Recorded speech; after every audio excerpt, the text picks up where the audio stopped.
MP board के class 11th के विद्यार्थियों, देखिए हमने जो आपको इंग्लिश का प्रश्न पत्र बताया था प्रॉपर आपका वही आया। हमने इंग्लिश में आपको जो जो चीज़ें बताई थी पूरे पेपर में आपका वही आया, ठीक है। इसी तरह से हम आपकी बायोलॉजी के पेपर में भी पूरी मदद करेंगे।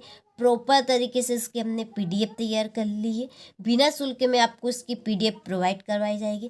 तो देखिए ये आपका जीव विज्ञान का एक बेहतरीन सा प्रश्न पत्र जिनको हम सोल्व करने वाले हैं, ठीक है। तो चलिए वीडियो को हम शुरू करते हैं, और पीडीएफ के लिए इसकी आप डिस्क्रिप्शन में नंबर दिए हैं, उस नंबर से आप कांटेक्ट कर लीजिएगा, ठीक है। तो देखिए पहला प्रश्न है, वह कोशिका अंग जिसमें डीएनए पाया जाता है। इसका आंसर आपका रहेगा ये सभी। दूसरा, स्टार फिश किस संघ का जंतु है, तो इसका आंसर आपका 7 नंबर का राइट रहेगा।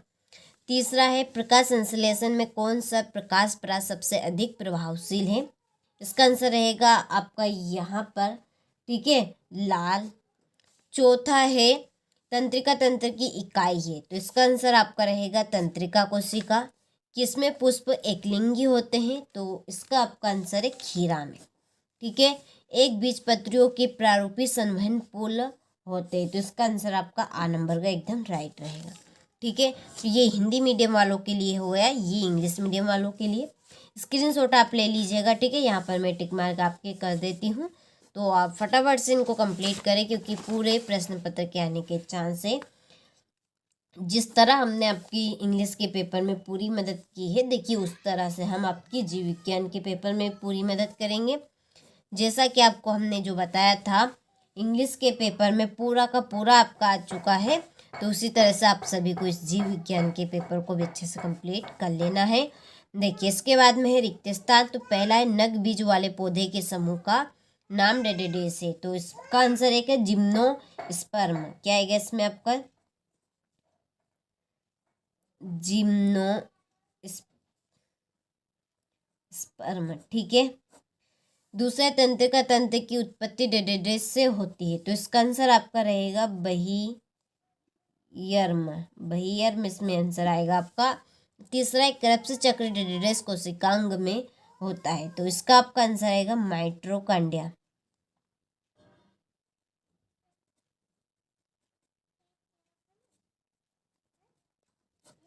ठीक है। चौथा है, पक्षी वर्ग की हड्डियां डेडेडेस होती है, तो इसका आंसर आपका रहेगा खोखली।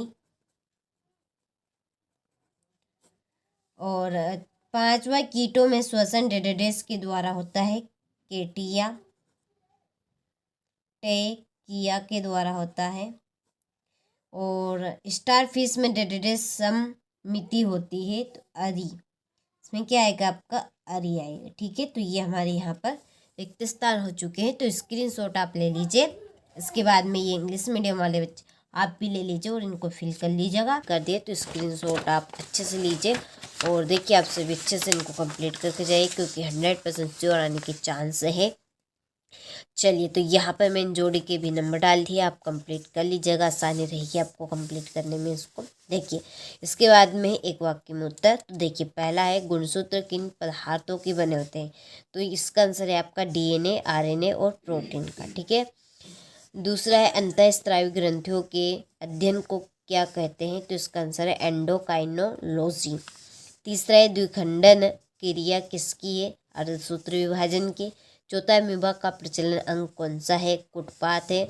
नाखून किसका बना होता है, इसका आंसर है आपका काइटिन का बना होता है आपका नाखून, ठीक है। तो चलिए, तो स्क्रीनशॉट आप फट से ले लीजिए, झट से कंप्लीट कर लीजिए, ठीक है।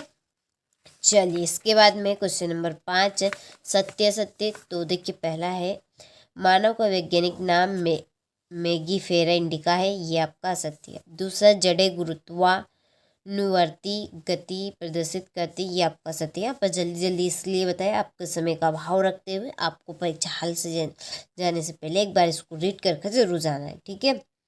मोलस्का वर्ग के जंतुओं को हेक्सापोडा भी कहते हैं, ये आपका सत्य है।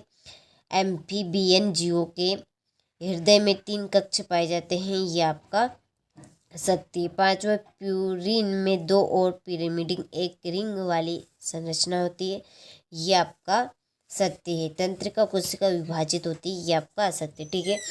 चलिए, तो आपको स्क्रीनशॉट अच्छे से ले लेना है, इसके बाद में ये इंग्लिश मीडियम वाले अच्छे से आप स्क्रीनशॉट ले लीजिए। छठा प्रश्न है, देखिए आम का वैज्ञानिक नाम लिखिए, इसमें कौन सा सही है। ठीक है, चलिए। सातवां, प्रत्यक्ष तथा अप्रत्यक्ष परिवर्धन में क्या अंतर है। स्क्रीनशॉट आप ले लीजिए यहाँ से। चलिए, इसके बाद में क्वेश्चन नंबर 8, विभिन्न प्रकार के पर्ण विन्यास का उदाहरण सहित वर्णन कीजिए। पादप का कौन सा भाग निम्नलिखित को दर्शाता है। फिर 10वां है, क्लोरोप्लास्ट का नामक एक चित्र बनाइए। 11वां है, एपो एंजाइम तथा हेलो एंजाइम में अंतर बताइए। ठीक है, चलिए। इसके बाद में है 12वां प्रश्न, पहाड़ पर चढ़ने वाले व्यक्ति की श्वसन प्रक्रिया में क्या प्रभाव पड़ता है। कवक या फफूंद की विशेषताएं लिखिए। 14वां प्रश्न है आपका, उपास्थित तथा अस्थिर में 4 अंतर। पादप कोशिका का नामांकित चित्र। क्रेब्स चक्र का समग्र रेखाचित्र बनाइए। ठीक है, चलिए। इसके बाद में है 17वां प्रश्न, चक्रीय एवं अचक्रीय फोटो फास्फोरिलेशन में अंतर लिखिए। ये आपका 18वां प्रश्न है। चलिए, तो स्क्रीनशॉट आप ले लीजिए और देखिए आप अच्छे से